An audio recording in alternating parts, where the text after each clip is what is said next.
Cuando tú dices, yo tengo fe, estás diciendo, yo confío en Dios.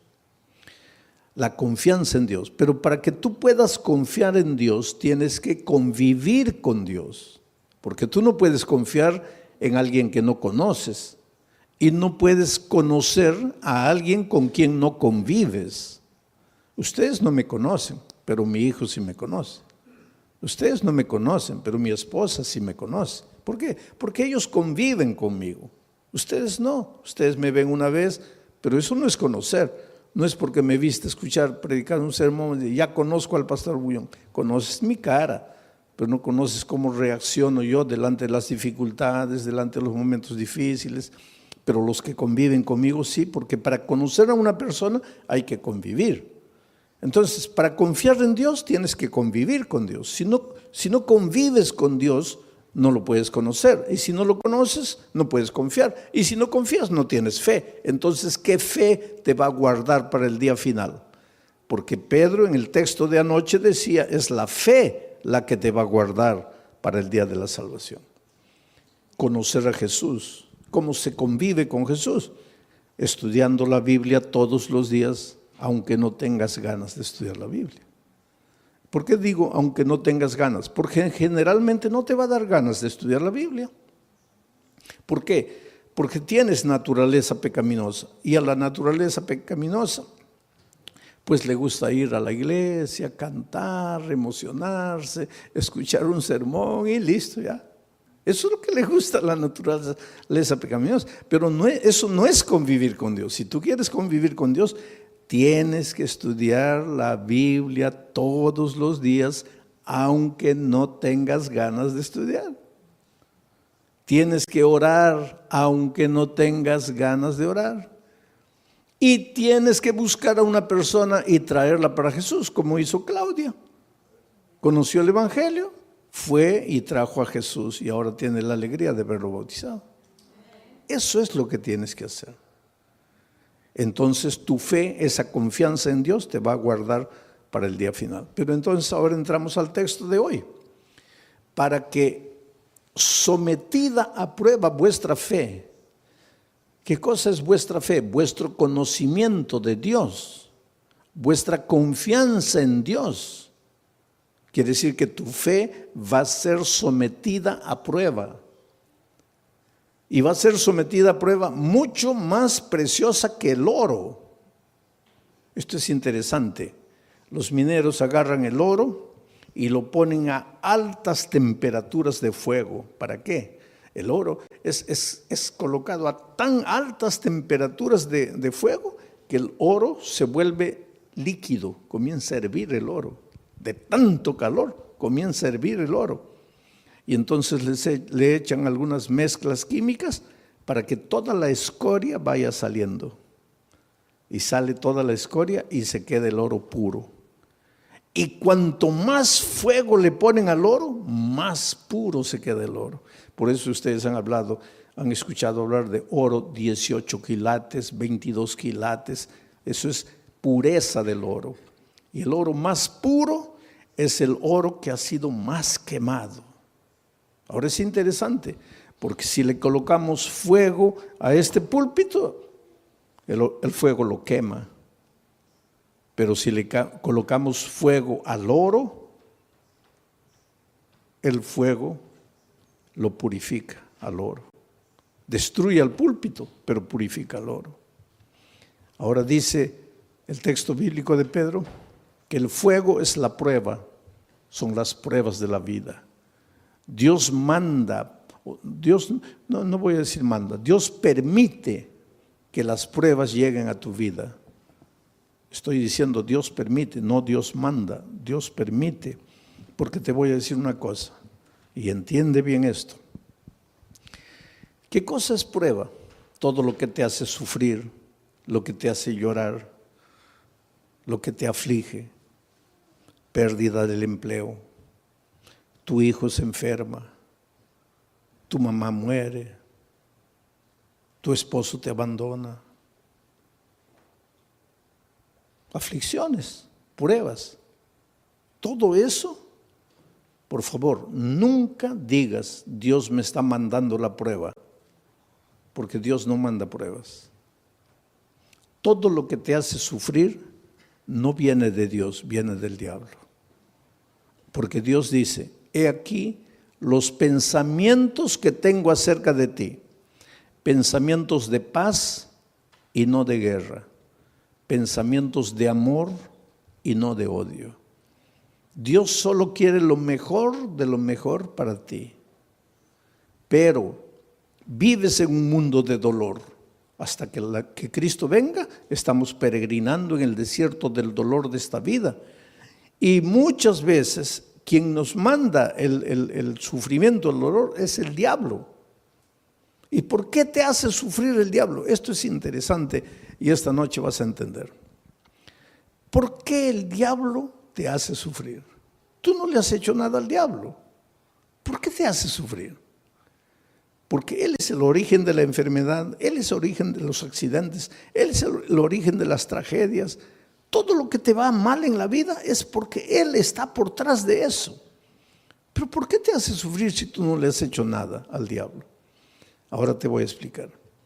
Es que el enemigo del diablo no eres tú, es Jesús. Él quiere derrotar a Jesús. ¿Te acuerdas en el cielo? El diablo se levantó queriendo usurpar el lugar de Jesús. Hubo una pelea en el cielo, dice Apocalipsis, hubo una batalla, el diablo perdió y fue expulsado del cielo. Pero cuando el diablo salió del cielo, déjame imaginar esta escena. El diablo estaba saliendo y miró y le dijo a Jesús, está bien, me venciste una vez, pero la pelea no está acabada. Me venciste ahora, pero ya vas a ver cuando nos encontremos por segunda vez. Y fue expulsado. Entonces, cuando Jesús nació en esta tierra, cuando vino a salvarnos del pecado, Jesús era un nené indefenso. Y el diablo dijo, ahora sí, no lo pude derrotar en el cielo, pero ahora como un niño yo lo agarro y lo mato. Y miren lo que el diablo hizo. ¿Vino a matarlo personalmente? No, porque el diablo es cobarde. El diablo nunca muestra la cara. ¿Qué hizo el diablo para matar a Jesús? Se metió al corazón del rey Herodes. Firmó un decreto de muerte para mandar matar a todos los niños menores de 2 años. Y cuando Herodes firmó el decreto de muerte, ahí el diablo dijo, ahora sí, lo voy a matar. De esta no se salva. Pero esa misma noche, el Espíritu de Dios se presentó a José y le dijo, toma al niño y a su madre y vete a Egipto, porque lo van a matar. Y cuando José huyó para Egipto, el diablo se quedó mordiendo los labios de rabia y dijo, me venciste por segunda vez. Después, cuando Jesús comenzó su ministerio, antes de comenzar su ministerio, se fue al desierto a ayunar 40 días, ¿te acuerdas? 40 días sin comer, pues Jesús estaba debilitado, flaco. Ahí el diablo pensó, ahora lo agarro. No lo gané, no lo derroté en el cielo, no lo derroté cuando era niño, pero ahora lo agarro, está debilitado. 40 días sin comer, lo agarro. Y vino. ¿Y vino como diablo? No, porque el diablo nunca muestra la cara. Se disfrazó de ángel de luz.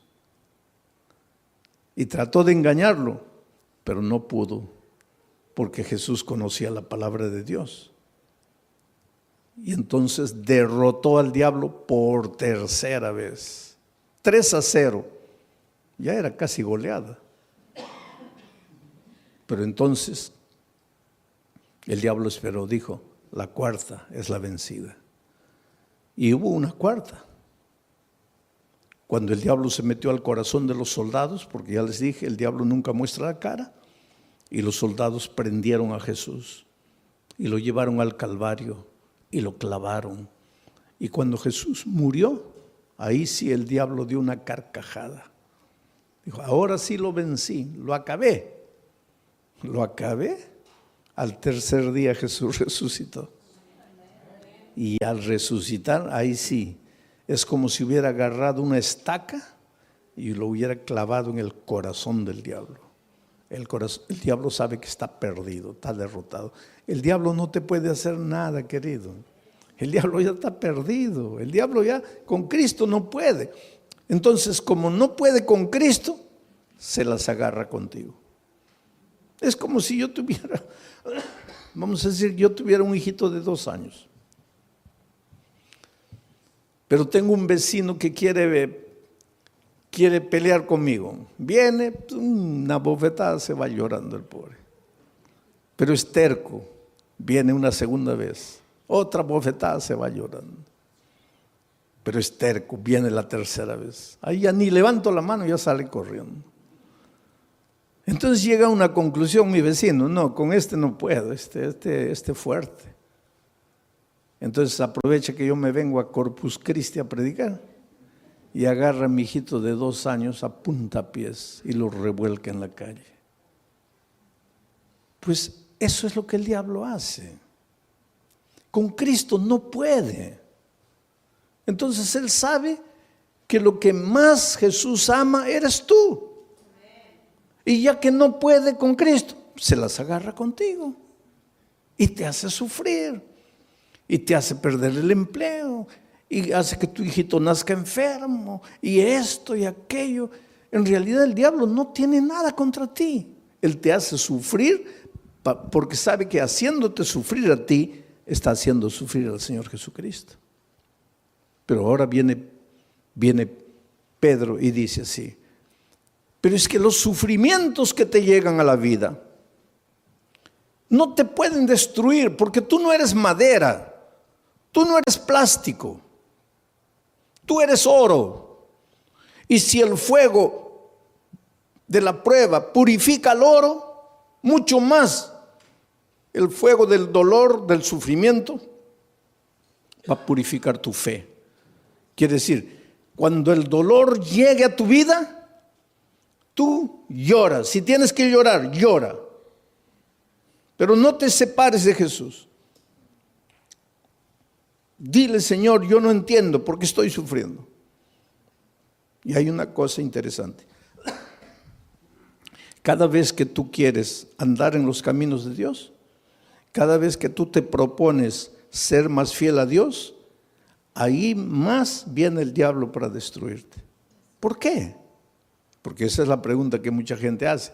Pastor, cuando yo estoy así relajado en mi vida cristiana, parece que no me vienen pruebas. Pero cuando me quiero consagrar, ahí viene todo. ¿Por qué?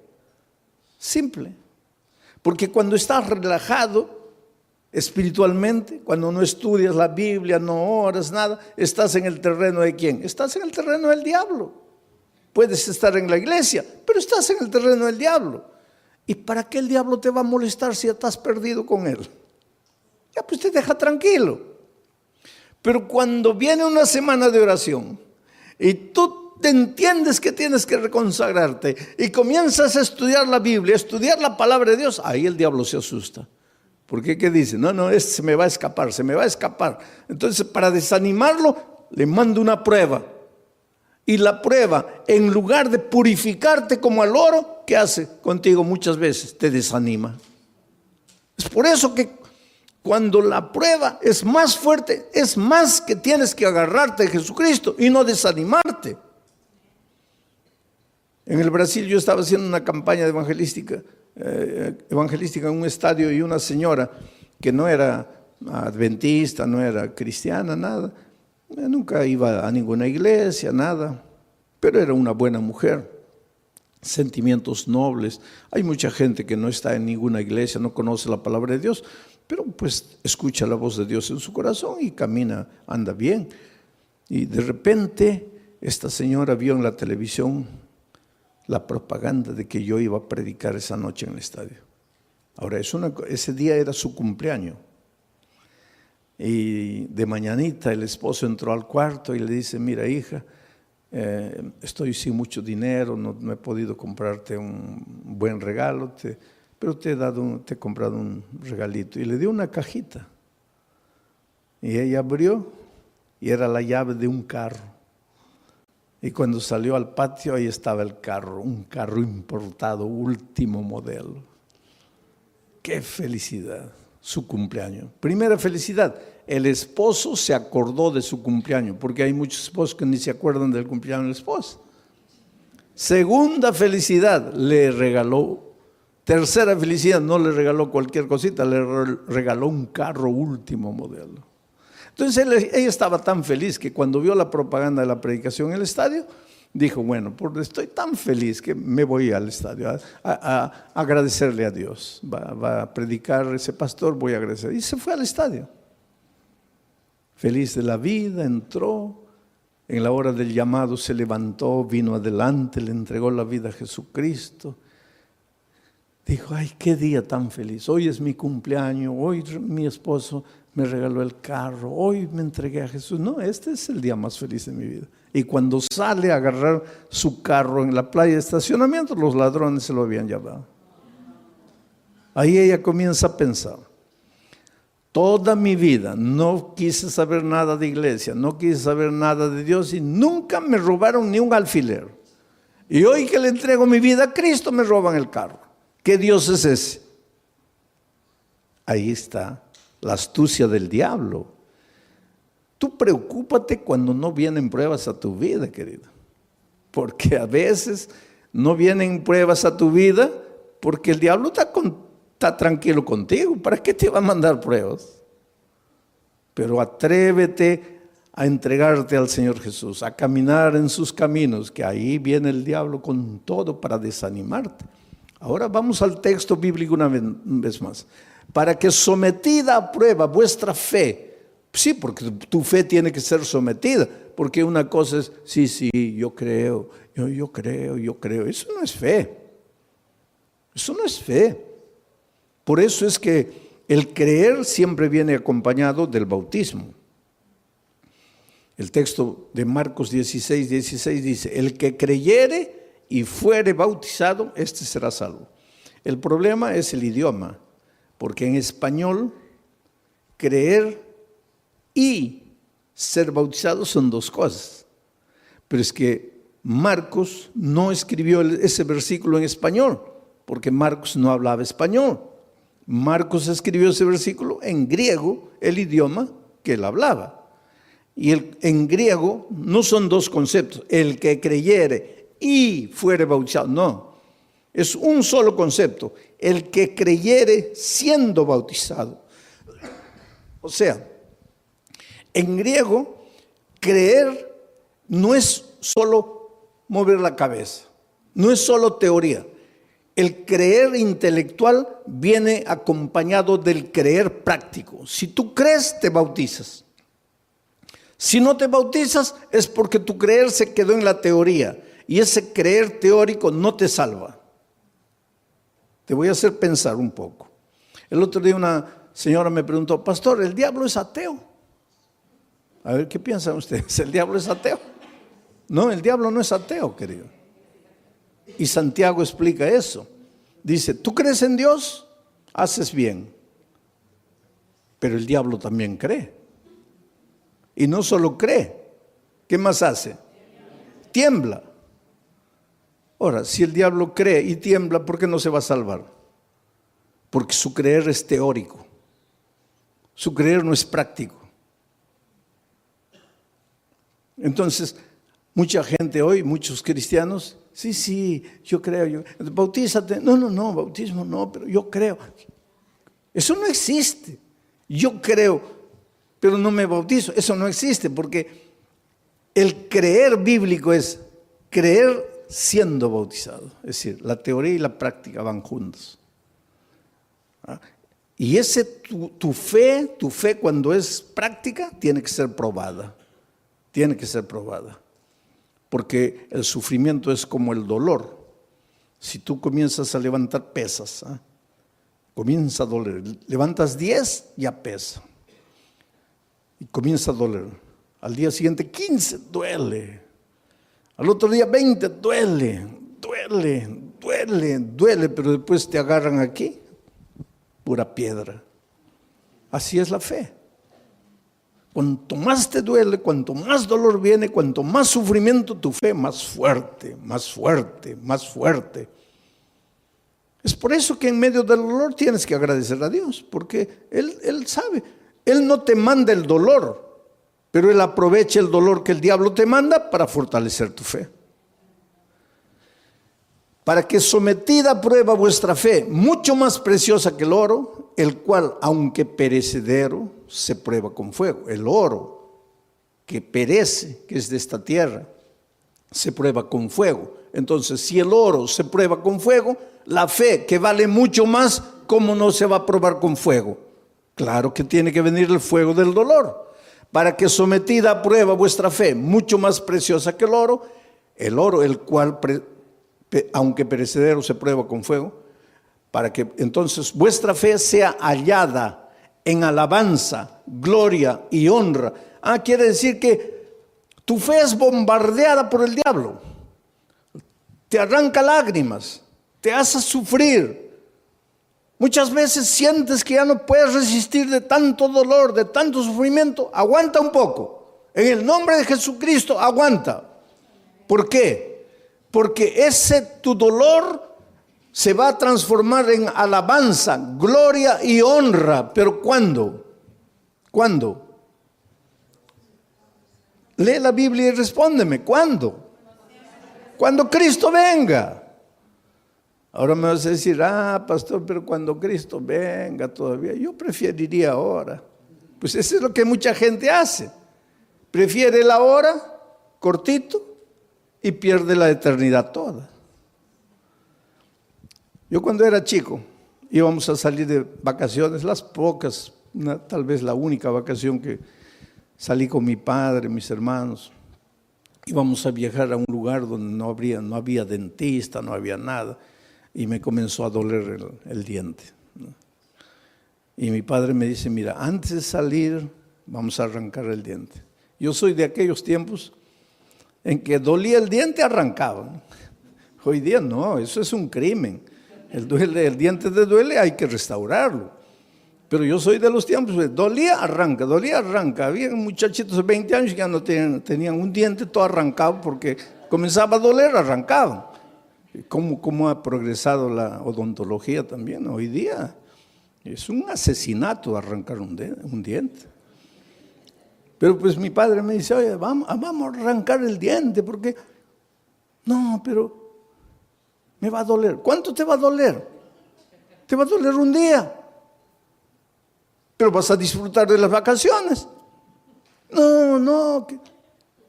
Oye, vamos a ir a un lugar donde no hay dentista. Vamos a arrancar el diente. No, que no. Fuimos de vacaciones y el dolor aumentó y aumentó y aumentó. Se me arruinaron las vacaciones. Todo el mes llorando dolor. Y ahí mi padre me decía, yo no te dije, mejor sufre un día y disfrutas de 30 días de alegría. Ahora, tú preferiste el día de gozo y 30 días de sufrimiento. Entonces la vida cristiana es igualita, querido. En este mundo vas a encontrar dificultades, especialmente si quieres seguir a Jesucristo, porque el diablo es astuto. Tú tienes un buen empleo, pero ahora descubres que el sábado es el día santo del Señor y quieres guardar el sábado. Ya vienen los problemas. Pero hay una cosa, no te desanimes.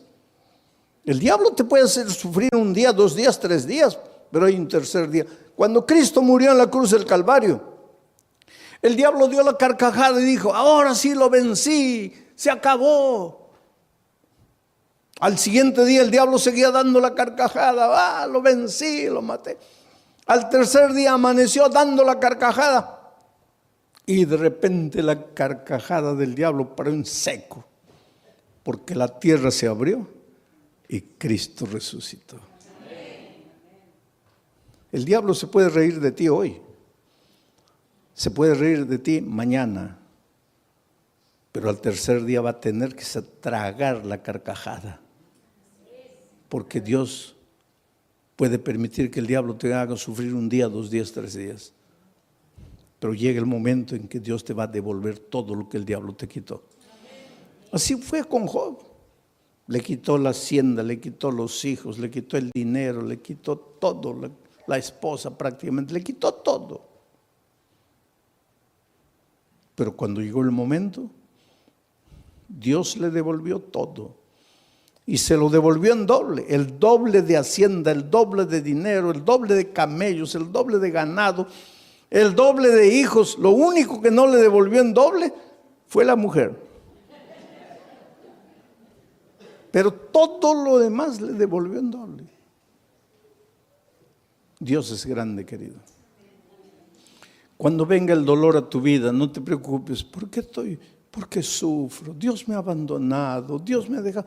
No, querido, Dios no te ha dejado. Dios no te ha abandonado. Él tiene un plan para ti. ¿Y sabes por qué muchas veces permite que el dolor llegue a tu vida? Porque es la única manera de purificarte a ti mismo. A veces es en el dolor que aprendes a ser paciente. En el sufrimiento, en las lágrimas, aprendes a depender de Dios. Y esta vida cristiana es dependencia de Dios. Y esa disciplina de aprender a depender de Dios, muchas veces solo con el dolor. Vamos a seguir leyendo. El siguiente versículo. Versículo 8. ¿A quién amáis? Está hablando de quién, de Jesucristo, porque dice que vuestra fe va a ser recompensada con gloria, honra, alegría, cuando Jesús venga. Cuando Jesús venga, Jesús a quien amáis sin haberle visto. En quien creyendo, aunque ahora no lo veáis, os alegráis con gozo inefable y glorioso. Mira, a quien amáis sin haberle visto. ¿Tú vives con Jesús hoy? Sí, pero no como los discípulos que pudieron verlo. Por eso Jesús le dijo a los discípulos: bienaventurados los ojos de ustedes que pueden ver lo que los profetas quisieron ver y no pudieron. Estaba hablando del mismo. Los profetas siguieron a Jesús solo por la fe.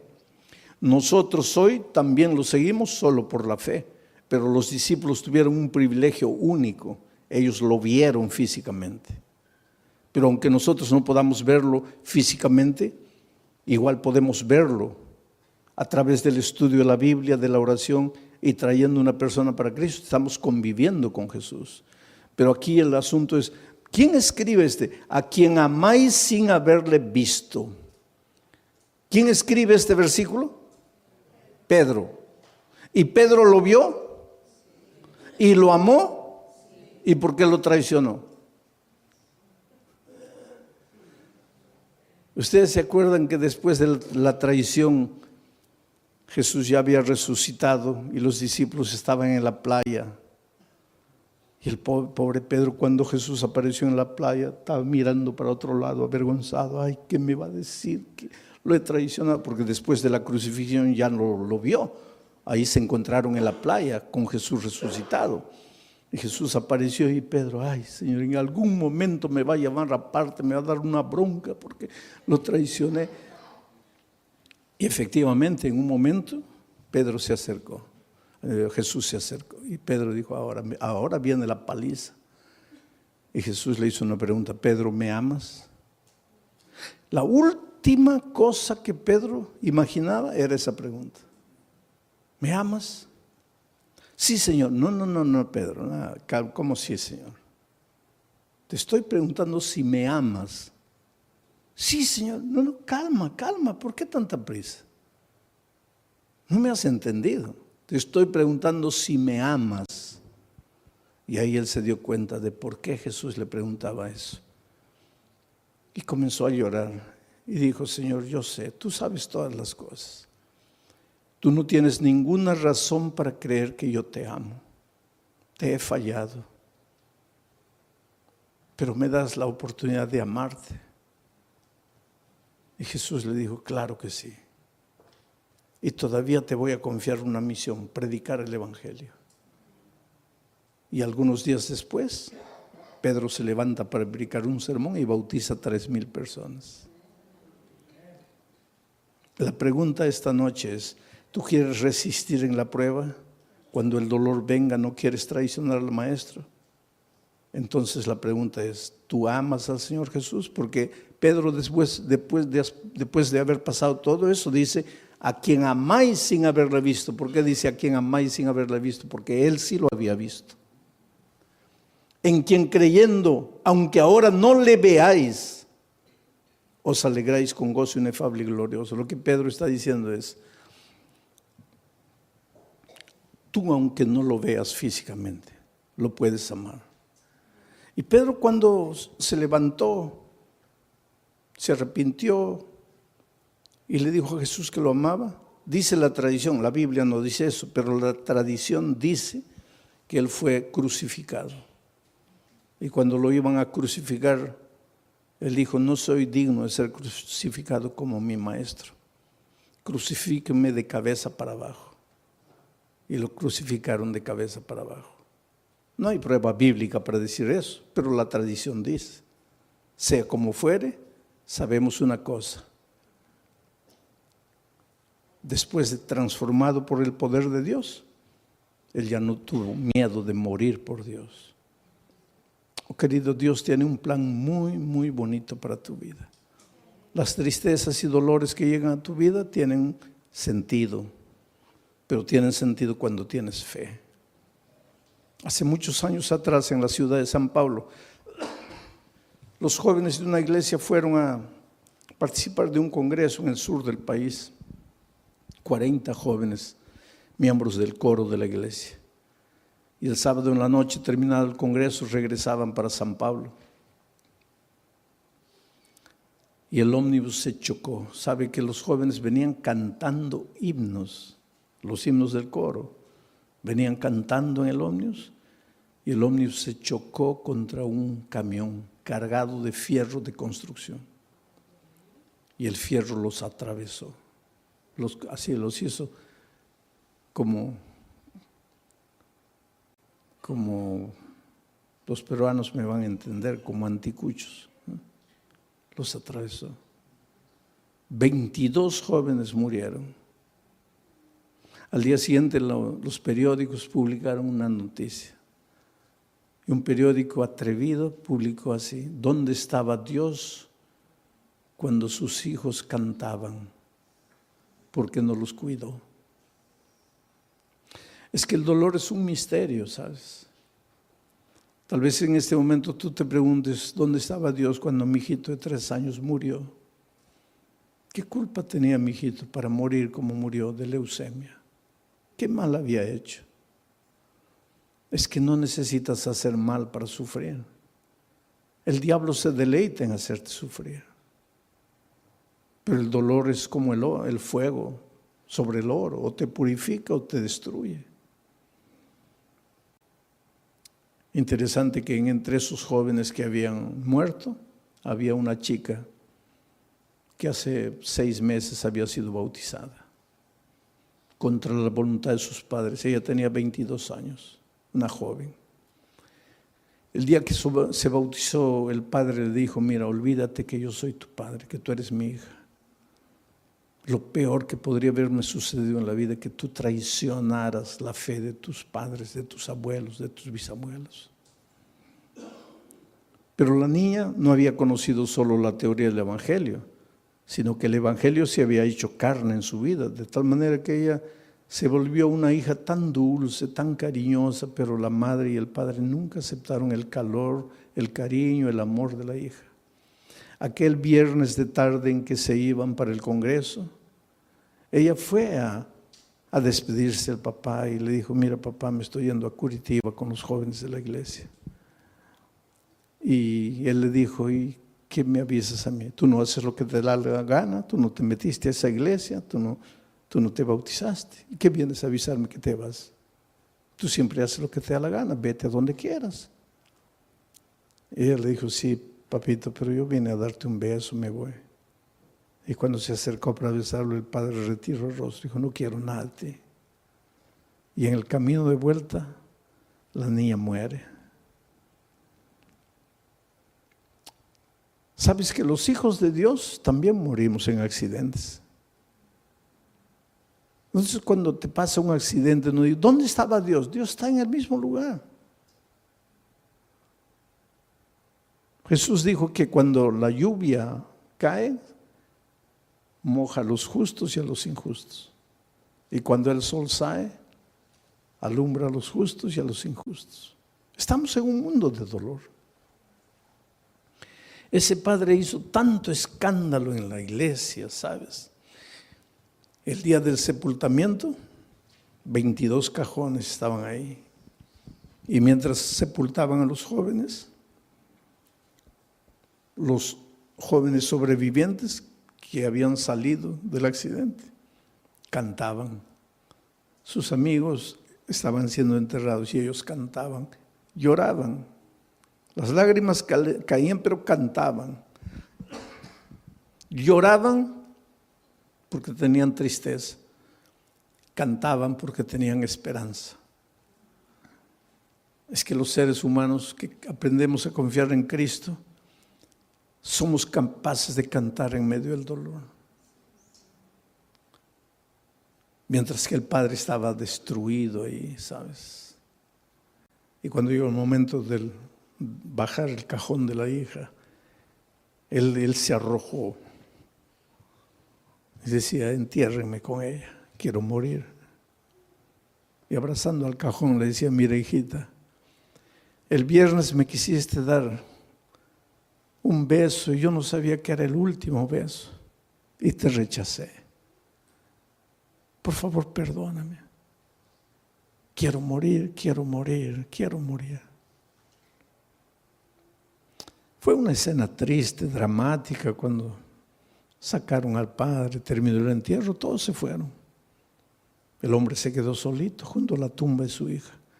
Y la mejor amiga de su hija, que salió viva del accidente, que fue justamente la que la llevó al evangelio, al conocimiento de la palabra de Dios, ya cuando se estaba yendo, volteó y vio que el papá de su amiga estaba ahí junto a la tumba y dijo: voy a volver. Yo sé que él no quiere hablar con nadie, pero voy a volver. Y volvió. Y se paró junto a él. Y él la miró: ¿qué quieres?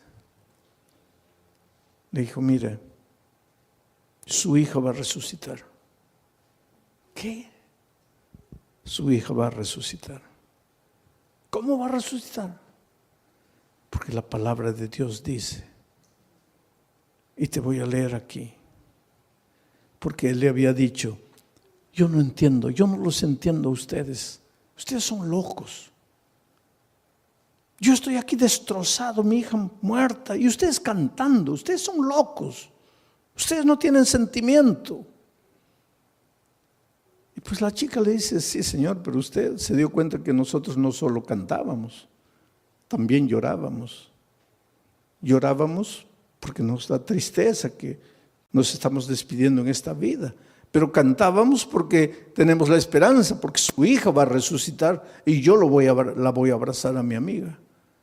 Pero ¿cómo va a resucitar? Y entonces la hija agarró el texto bíblico y le dice: aquí está, cuando suene la trompeta, los muertos en Cristo resucitarán primero. Su hija va a resucitar porque murió en Cristo. Y ese hombre que estaba derrotado abrió los ojos así, dice: ¿quiere decir que mi hija va a resucitar? Sí, Señor. ¿Quiere decir que yo la voy a poder ver? No sé, Señor. ¿Cómo no sabe? No dice que va a resucitar. Va a resucitar. Pero entonces la voy a ver. Ahí no sé. ¿Pero cómo no sabes? Porque dice: los muertos en Cristo. Mi pregunta es: ¿usted está en Cristo? Si usted está en Cristo, la va a ver, la va a abrazar, va a vivir eternamente con ella. Pero si usted no está en Cristo, ¿y qué hago para estar en Cristo? Porque yo quiero abrazar a mi hija. Y ella le dijo: abra su corazón aquí, dígale que ama a Jesús, que quiere caminar con Él,